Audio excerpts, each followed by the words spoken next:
Lalita Pawar cinema की वो अदाकारा थीं जिनके पास 70 साल से ज़्यादा लंबे एक्टिंग करियर का गिनीज वर्ल्ड रिकॉर्ड है। 18 अप्रैल 1916 को नासिक में जन्मी ललिता एक अमीर घराने से ताल्लुक़ रखती थी।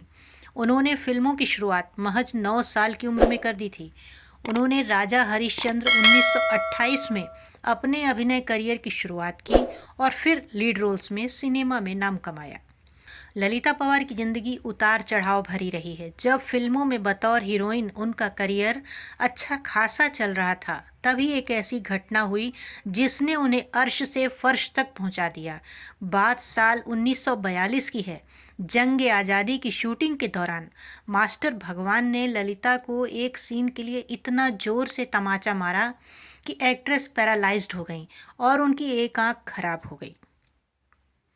एक्सीडेंट के बाद भले ही बतौर अभिनेत्री ललिता पवार के लिए दरवाजे बंद हो गए थे, लेकिन हार मानने की बजाय उन्होंने फिर कोशिश की और कैरेक्टर आर्टिस्ट के रूप में आगे बढ़ी। आइए जानते हैं उनके बारे में विस्तार से। ललिता पवार को धीरे धीरे लोकप्रियता हासिल होने लगी। अपने करियर की सीढ़ियां चढ़ने लगी और 1942 तक वो इसी तरह काम करती रहीं। लेकिन फिल्म जंग आज़ादी के एक सीन में ललिता पवार को एक थप्पड़ खाना था। दरअसल सीन में भगवान दादा को ललिता पवार को मारना था और भगवान दादा ने ये थप्पड़ इतनी तेज मारा था कि उनके कान से खून निकलने लगा और उनकी आंख की पास की एक नस फट गई।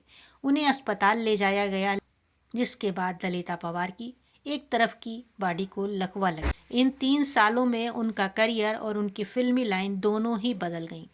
जब ललिता पवार ने वापसी की तो उन्हें लीड रोल्स नहीं मिले।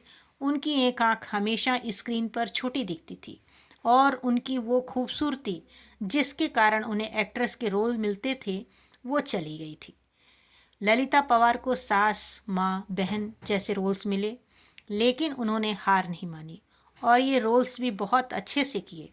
पर्दे की अदाकारा अब निगेटिव रोल्स अदा कर रही थी और वैम्प बनती जा रही थी।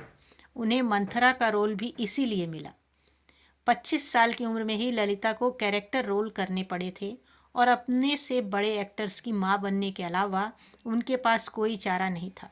अशोक कुमार, राज कपूर, दिलीप कुमार, देवानंद सभी उम्र में ललिता से बड़े थे, लेकिन ललिता को सभी की मां का किरदार निभाना पड़ा। ललिता पवार ने अपने इस एक्सीडेंट को भी अपनी खुशी मान लिया और कहा था कि शायद वो एक्ट्रेस बनकर इतनी आगे नहीं बढ़ पाती जितनी वो कैरेक्टर रोल्स में बढ़ गई थी। ललिता पवार का एक्सीडेंट तो उनका कुछ नहीं बिगाड़ पाया, लेकिन आपसी रिश्ते ने उन्हें बहुत गहरे घाव दिए थे। करियर में जब वो संभल गईं तो उन्हें पर्सनल लाइफ में स्ट्रगल मिला। 1930 के दशक में ललिता पवार ने फिल्म मेकर गणपत राव पवार से शादी की थी। यही वो दौर था जब ललिता कुछ समय तक बहुत खुश थी, लेकिन उसके बाद ललिता को पता चला कि उनके पति का एक्स्ट्रा मैरिटल अफेयर चल रहा है। ललिता को शौक तब लगा जब उन्हें पता चला कि उनकी छोटी बहन के साथ ही उनके पति का अफेयर है। इसके बाद ललिता ने ये शादी तोड़ दी। ललिता ने इसके बाद फिल्म मेकर राजकुमार गुप्ता से शादी की। दूसरी शादी के बाद कुछ समय सब कुछ ठीक चला और ललिता पवार ने कई रोल्स निभाए, लेकिन इसके बाद उन्हें मुंह का कैंसर हो गया और वो पुणे शिफ्ट हो गईं।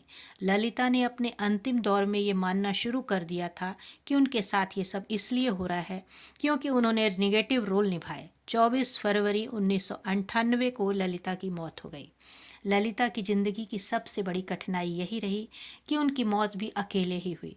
जब उन्होंने आखिरी सांसें लीं तब घर पर कोई नहीं था। उनके बेटे ने जब घर पर फ़ोन किया तो किसी ने फ़ोन नहीं उठाया।